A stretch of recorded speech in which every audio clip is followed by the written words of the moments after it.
Bismillahirrahmanirrahim. Assalamualaikum warahmatullahi wabarakatuh. Innal hamdalillah nahmaduhu wa nasta'inuhu wa nastaghfiruh wa na'udzu billahi min syururi anfusina wa min sayyiati a'malina. Man yahdihillahu fala mudhillalah wa man yudlil fala hadiyalah. Asyhadu an la ilaha illallah wa asyhadu anna Muhammadan abduhu wa rasuluh. Amma ba'd. Jadi insya-Allah hari ini ialah permulaanlah untuk kelas subjek pendidikan Islam bagi para pelajar tingkatan 3 Sekolah Menengah Al-Amin Kuching. Tahun ni sayalah yang akan mengajar subjek pendidikan Islam untuk kelas anda lah. Dan sebagai mukadimah, sebagai sedikit mukadimah sebelum kita mulakan pelajaran kita, pertama kali saya nak ingatkan kita semua, termasuk diri saya sendiri, supaya kita ikhlaskan niat kerana Allah lah. Ya, kita ikhlaskan niat untuk menuntut ilmu kerana Allah, ataupun istilah lainnya tajdid. Tajdid niat. Apa maksud tajdid niat? Perbaharui niat. Kita perbaharuikan niat kita semula. Hari ini hari pertama persekolahan, walaupun dalam keadaan yang serba kekurangan lah, kan? Sebab kekurangan, sebab PKP dan sebagainya. Tapi kita ikhlaskan juga niat kita belajar kerana Allah. Dan apabila kita ikhlas, insya-Allah kita akan dapat pahala selama mana kita mengikuti pelajaran yang sedang kita dengar, sedang kita tonton. Kita nakkan pahala, kita nakkan redha Allah. Allahu ghayatuna. Allah adalah matlamat kita. Dan kedua, didoakan supaya semua pelajar dalam keadaan yang sihat, dalam keadaan bersemangat untuk menuntut ilmu, dan paling penting sekali didoakan supaya sentiasa dilindungi bersama ahli keluarga, dilindungi daripada ancaman wabak COVID-19 yang sedang melanda negara kita dan seluruh dunia. Kita minta perlindungan daripada Allah. Dan ketiga, perkara yang ketiga saya nak sampaikan sebelum kita mulakan pelajaran, kita hendaklah tingkatkan keyakinan dalam diri kita, bahawa pendidikan Islam ini ialah yang paling utama, perkara yang paling utama bagi diri kita sebagai seorang Muslim atau Muslimah. Tanpa asas pendidikan Islam yang baik, kita akan rasa susah nak memahami, nak menghayati ajaran Islam itu sendiri. Tapi kalau asas pendidikan Islam kita tu bagus, mantap, maka insya-Allah kita akan senang nak menghayati, senang nak memahami, senang nak mengamalkan ajaran Islam itu sendiri. Bagi orang yang kita tengok di luar, mereka tak dapat nak, kita tengok mereka Islam tapi amalan dia macam bukan Islam, kan? Macam jauh daripada Islam. Maka itu disebabkan kurangnya pendidikan Islam yang baik. Tapi insya-Allah kalau kita sentiasa berpegang, sentiasa menanam dalam diri kita bahawa pendidikan Islam itulah yang paling penting, maka insya-Allah kita akan dapat menjadi seorang Muslim atau Muslimah yang soleh wa muslih, kan? Jadi benda tu kena kita yakin dulu. Kalau tak yakin, berat kita nak belajar, berat kita nak rasa, kita akan rasa ada lagi benda yang lebih penting, kan? Semua ilmu-ilmu lain tu penting, kan? Matematik, sains, bahasa Melayu ke, apa lagi yang awak akan ambil untuk PT3 ni, semua tu penting sebenarnya.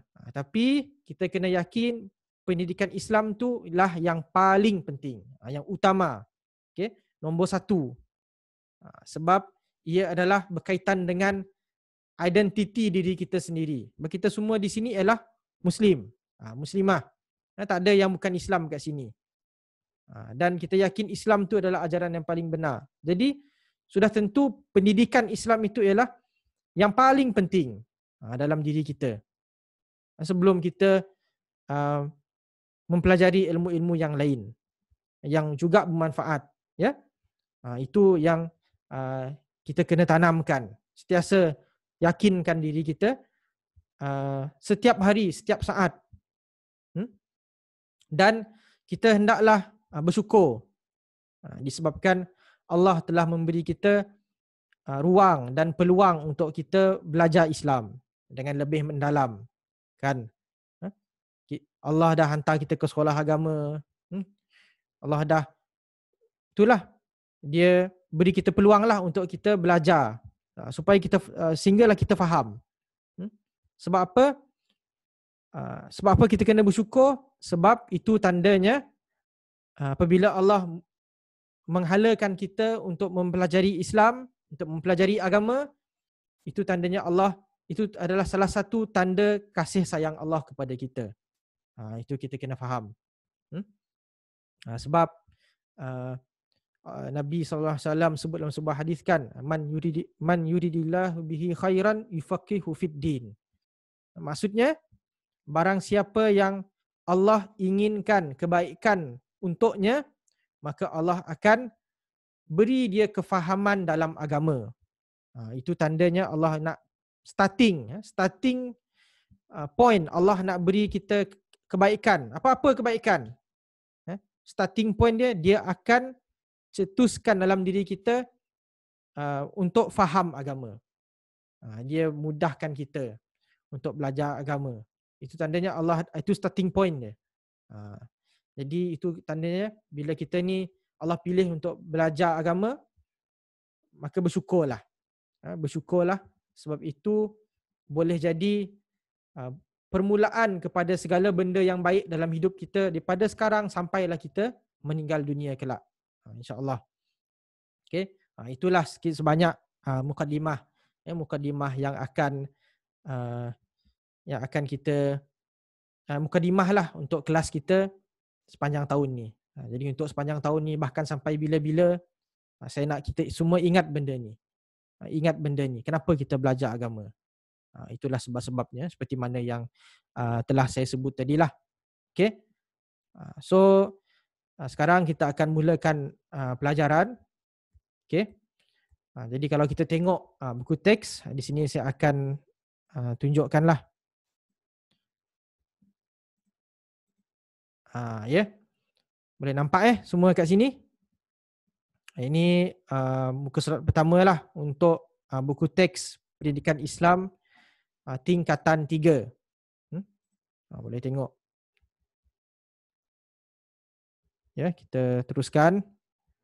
Kita tengok apa sahaja secara sepintas lalu kita akan tengok apa sahaja yang akan kita belajar sepanjang tahun ni. Okey. Seperti mana buku teks tingkatan yang sebelum ni, tingkatan 1, tingkatan 2, pelajaran kita terbahagi kepada beberapa bidang. Dan seperti mana kita boleh tengok di sini, bahagian pertama buku teks adalah bidang pertama, iaitu bidang Al-Quran. Nampak di sini bidang Al-Quran. Kemudian bidang hadis. Bidang hadis pendek saja, ada 2 sahaja pelajaran. Kemudian bidang akidah. Bidang akidah. Kemudian bidang fiqh atau fiqah. Ada 2 sebutan lah. Fiqh atau fiqah. Kemudian bidang sirah dan tamadun Islam. Bidang sirah dan tamadun Islam. Dan bidang yang terakhir ialah bidang akhlak Islamiyah. Bidang akhlak.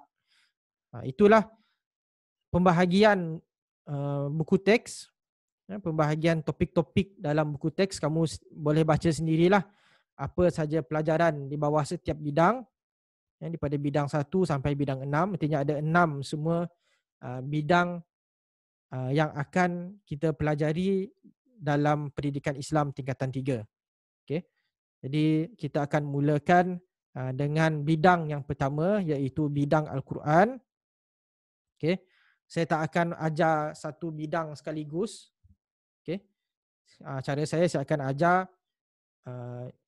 habis pelajaran satu bidang, kita pindah ke bidang yang lain, pelajaran yang pertama contohnya. Kemudian jadi macam tu. Bukannya sekaligus satu bidang habis baru pergi ke bidang yang seterusnya. Tak. Saya akan cuba buat mungkin minggu ni bidang Al-Quran, kedua bidang hadis, ketiga kita sikit-sikit satu-satu dalam pilih dalam bidang itulah sampailah selesai insya-Allah. Tengoklah kalau ada sebarang perubahan saya akan maklumkan kepada anda semua. Okey. Okey, kita lihat bidang pertama. Itu bidang Al-Quran. Ini ayat yang kita boleh baca sendirilah. Tak perlu kita bahaskan panjang. Kita nampak dalam Al-Quran sendiri Allah dah cerita keutamaan kitab Al-Quran itu bagi manusia. Okay? Dan apa dia pelajaran pertama di bawah bidang Al-Quran ialah apa tajuknya? Allah Subhanahu Wa Taala pengampun segala dosa. Okay? Harap semua nampak di sini. Allah Subhanahu Wa Taala pengampun segala dosa. Dan apa ayat Al-Quran yang menjadi rujukan dalam pelajaran kita seperti mana yang awak boleh lihat di sini, iaitu surah Al-A'raf ayat ke-23. Surah Al-A'raf ayat ke-23. Jadi saya nak minta seorang baca boleh. Okay? Pendek je ayat dia ni. Jadi saya minta Akil lah. Saya nampak nama Akil dekat sini. Akil boleh baca? Hello. Hello, dengar.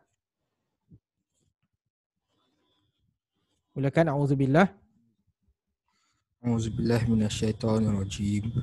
Qala rabbana zalamna anfusana wa illam taghfir lana wa tarhamna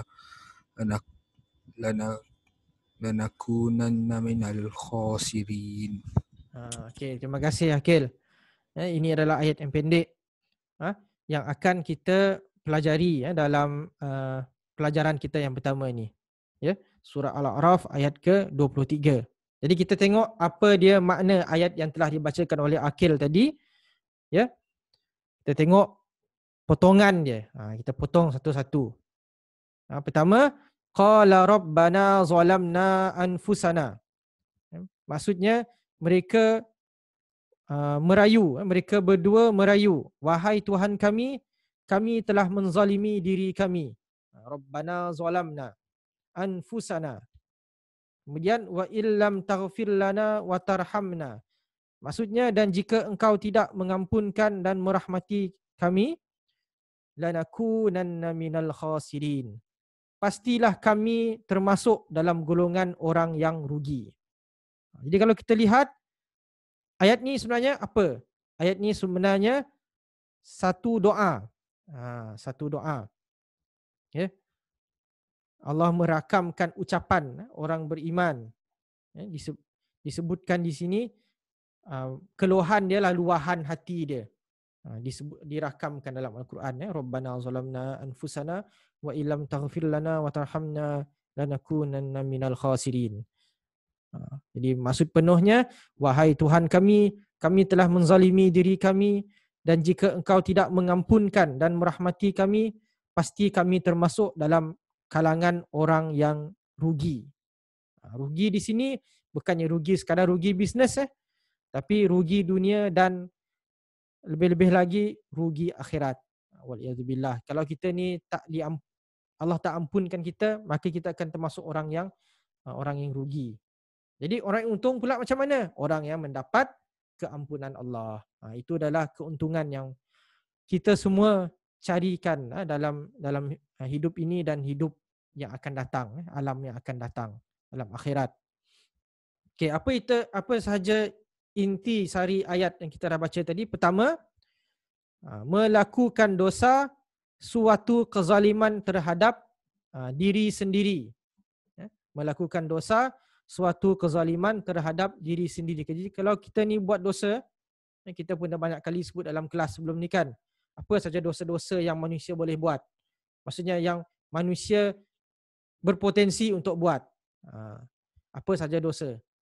Apa-apa dosa yang kita buat, sebenarnya ia satu kezaliman terhadap diri sendiri. Walaupun dosa tu bila kita buat rasa best, kan? Rasa enjoy. Tapi sebenarnya ia bukan enjoy. Ia sebenarnya kita sedang menzalimi diri kita, kan? Sebab apa menzalimi diri kita? Sepatutnya kita ni menuju ke syurga, tapi kita bawa diri kita sendiri menuju ke neraka. Wal-iyadzubillah.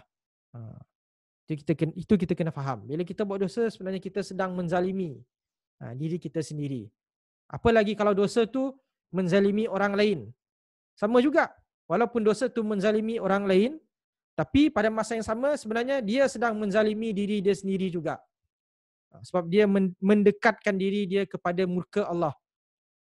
Kepada kemurkaan Allah, kepada neraka Allah. Jadi jangan kita rasa dosa ni biasa-biasa. Kan? Nak ke kalau kita disuruh pukul diri sendiri? Tak ada yang nak, kan? Pukul diri sendiri tak nak. Sebab kita tahu sakit. Jadi macam tu juga kalau kita buat dosa, kalau kita faham dosa tu kezaliman ke atas diri kita sendiri, kita akan rasa berat nak buat dosa.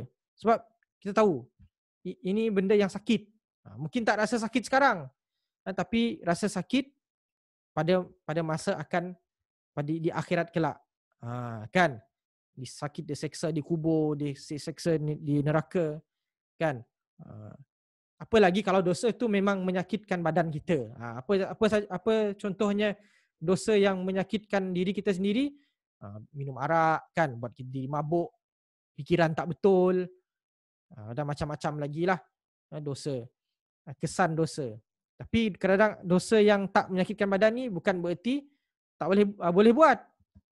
Sama juga, tak boleh buat juga. Sebab sama-sama kesannya menzalimi diri sendiri. Itu intisari pertama ayat ni.